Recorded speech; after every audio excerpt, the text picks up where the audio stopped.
Bonjour, Moutassem Amour avec vous du blog pratiquerlaméditation.com. Dans cette vidéo, on va découvrir ensemble un exercice qui va nous aider à dépasser le sentiment de culpabilité.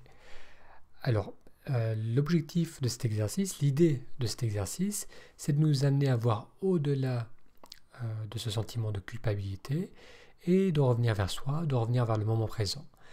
Donc cet exercice est composé de 4 questions, donc on va les découvrir ensemble. Alors la première question va nous aider à prendre conscience du sentiment de culpabilité qu'on peut avoir en soi. Cette culpabilité, elle peut se manifester dans différents domaines de notre vie, donc ça peut être au niveau relationnel. Donc là, il y a quelques suggestions, donc bien sûr ça peut être d'autres choses que vous pouvez ajouter. Donc au niveau relationnel, on peut se sentir coupable de ne pas être assez attentif, de trop penser à soi-même, d'être passif, de trop subir les choses, ou au contraire d'être trop envahissant. Donc si c'est au niveau relationnel, notez-le.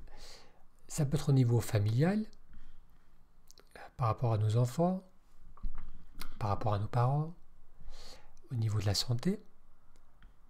Je mange mal, je ne fais pas assez de sport, je suis toujours malade, toujours fatigué.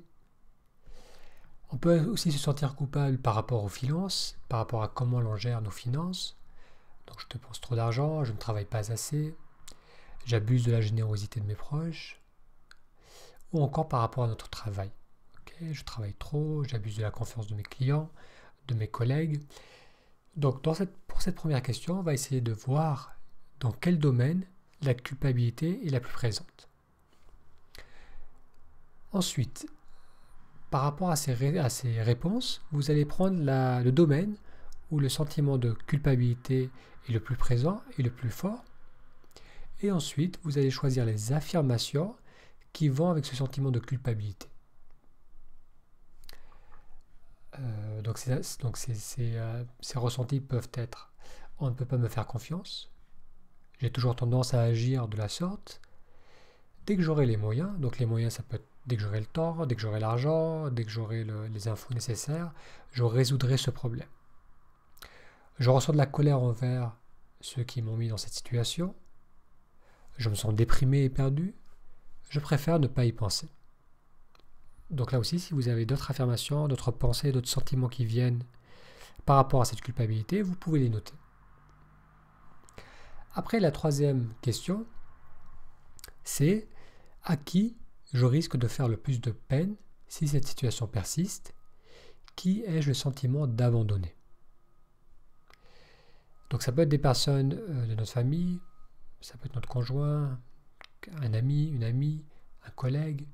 Donc notez les prénoms des personnes qui sont selon vous concernées par vos choix, par votre façon d'être.